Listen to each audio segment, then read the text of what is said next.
சுன்னத்துகளை ஹயாத்தாக்கலையே சகோதரர்களே. இஸ்லாம் எங்கேயோ இருக்குது, நாங்க எங்கேயோ இருக்கு. இஸ்லாம் எங்கேயோ இருக்கு சகோதரர்களே. இஸ்லாத்துக்கு எதிரான விரோதிகள் முஸ்லிம்களையும் இஸ்லாத்தையும் அழிப்பதற்காக திட்டமிடக்கூடிய நேரங்களில் நாங்க இன்றைக்கு எதையோ பேசிக்கொண்டிருக்கோம். கண்ணியமிக்க சகோதரர்களே, துல்ஹஜ்ஜுடைய 10 வருகிறது. உள்ளத்தில் கொஞ்சம் கவனப்படுங்க.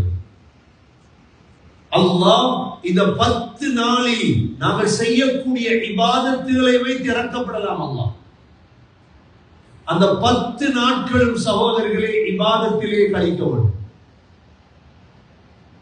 அல்லாஹ் குர்ஆனிலே வல் ஃபஜ்ர், ஃபஜ்ர் நேரத்தின் மீது சத்தியமாக எப்படி தொடங்குறார்? ஃபஜ்ர் நேரத்தின் மீது சத்தியமாக.